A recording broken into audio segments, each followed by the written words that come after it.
Salut tout le monde, ça fait plaisir de vous retrouver pour le 7e épisode sur le Blue Marine Reef 160.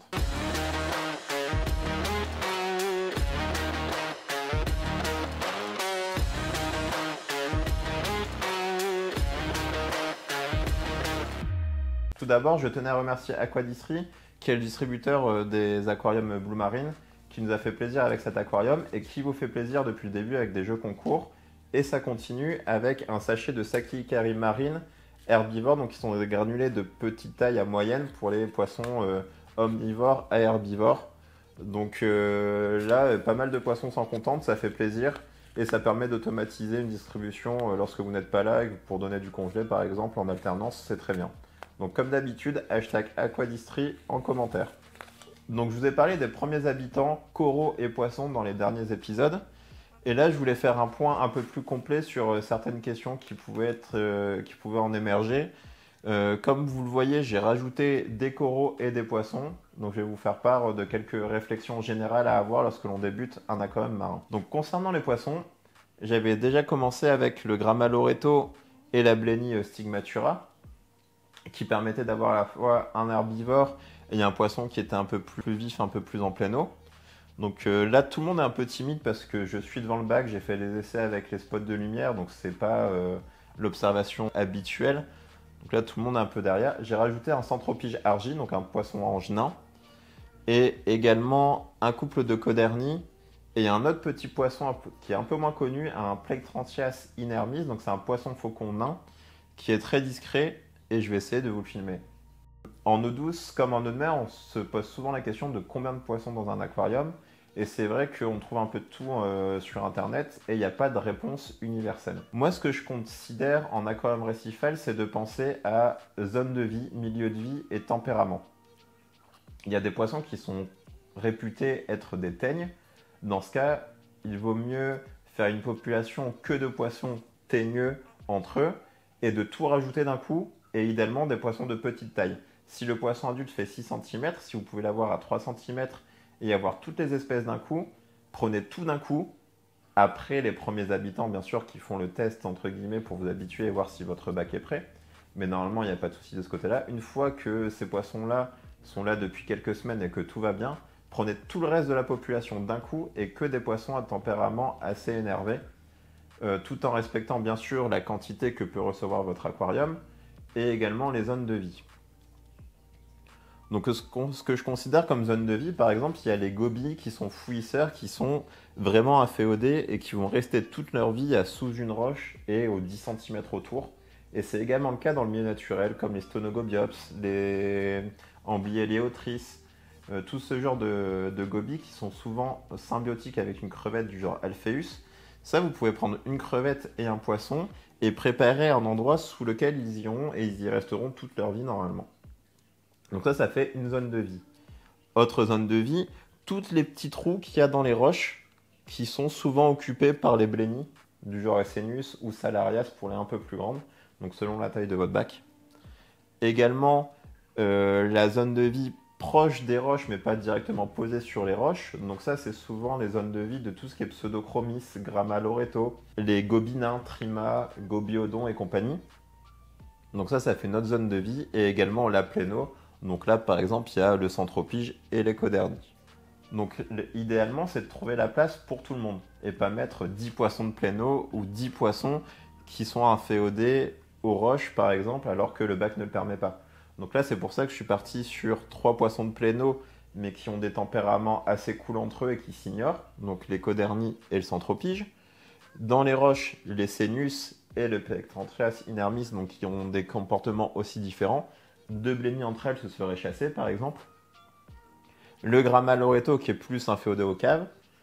Et j'ai pas mis pour l'instant de gobies dans le sable parce que je trouve que j'en ai pas assez niveau épaisseur de sable.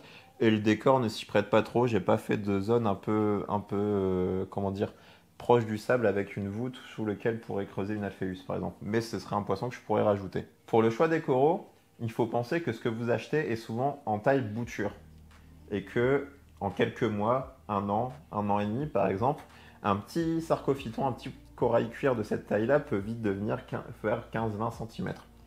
Donc ce qu'il faut compter, c'est si vous voulez pas faire de choix après, si vous voulez pas que les coraux entre eux se brûlent ou qu'il y en a un qui prenne le dessus sur l'autre, c'est de choisir également selon les emplacements. Donc idéalement, c'est de faire une cartographie de votre bac. Prenez-le de face et regardez les espaces que vous avez pour coller vos coraux. Il faudra distinguer les coraux encroûtants des coraux qui prennent plus du volume et qui rajoutent du volume à vos roches. Donc en encroûtant, on peut penser tout ce qui est Briarium, Pachyclavularia, Zoanthus, en coraux mous, tout ce qui est coraux disques également qui colonisent les roches. En coraux durs, vous avez tout ce qui est Chalice, Favia, Montipora encroûtant. Ce genre de coraux-là, il faudra penser à ce que du coup il y ait de la roche disponible pour qu'ils s'étalent dessus, puisque sans roche, ils vont pas s'étendre en fait, ils vont pas s'étendre tout simplement. Ou après, du coup, si vous mettez deux encroûtants côte à côte, l'un ou l'autre va passer sur l'autre, va prendre la dominance, et on ne sait pas trop comment ça s'arrête selon les espèces. Les autres coraux qui forment un squelette ou qui prennent plus de volume, qui rajoutent du volume aux roches. Donc là, par exemple, c'est le cas du lobophyton qui est là-haut. Là, je pense que c'est une sorte de Cladelia, le Nephthea, la Gorgone, qui, elles, du coup, si eux ont besoin plus d'une zone plus restreinte sur la roche, mais d'espace qui sort de la roche. Et donc, du coup, par exemple, si je mets un corail qui s'étend de la droite vers la gauche et un autre qui s'étend de la gauche vers la droite, à un moment, ça va se toucher. Ou alors, vous coupez avant, et là, dans ce cas, ça se passe bien. Donc, c'est un peu comme, moi, je prends ça comme un peu aussi du jardinage, par exemple, ou la taille de bonsaï. Il faut se renseigner sur le type de croissance du corail, et plus ou moins la taille que ça prend et la vitesse de croissance, et aussi anticiper comment ça se bouture, comment ça se coupe. Donc là, vous voyez, j'ai un peu réparti les coraux à droite à gauche, avec un gros lobophyton là devant la pompe de circulation qui permet du coup de muer plus facilement avec le courant dans les deux sens. Le Nephthea, donc l'arbre du Kenya, qui va sortir un peu des roches. De ce côté-là, en encroûtant, j'ai mis les Discosoma, le Ricordaire et un peu de Clavularia.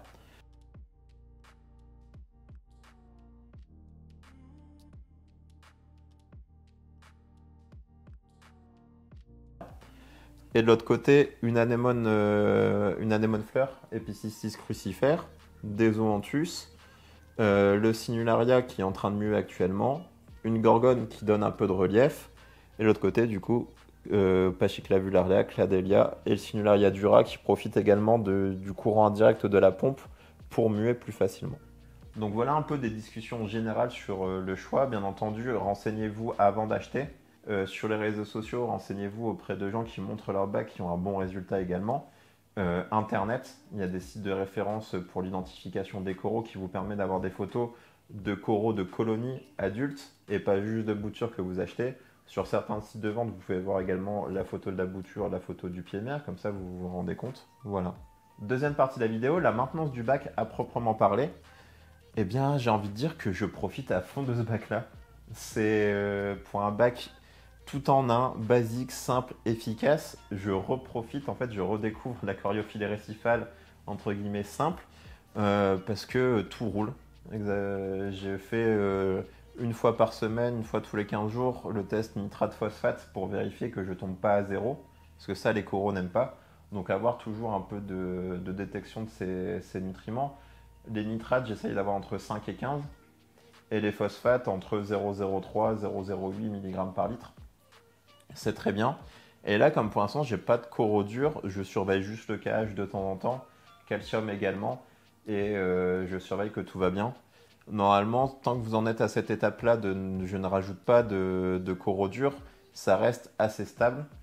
Et la maintenance peut tout simplement se faire avec un changement d'eau tous les 15 jours, 3 semaines, selon la charge organique, selon la pollution que vous apportez à ce bac-là. Du coup, la source de pollution, c'est le mucus, les déchets des coraux, également les déchets des poissons et le surplus de nourriture. Donc ça, c'est à vous de doser. Généralement, nourrissez une fois par jour et faites un jour de diète par semaine, par exemple, c'est très bien, avec un mélange granulé et artémia congelé, mysis congelé, par exemple. Et tout se passe bien.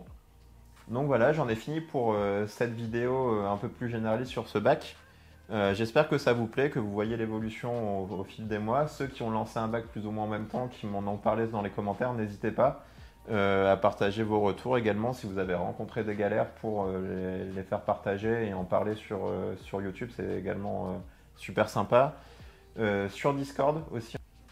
Donc dans la prochaine vidéo, je vous parle tout ce qui est microphone, mégaphone, invertébré, indésirable ou non, qui arrive avec les coraux. Voilà, une vidéo un peu plus longue qui sera là la prochaine fois. Sur ce, ciao!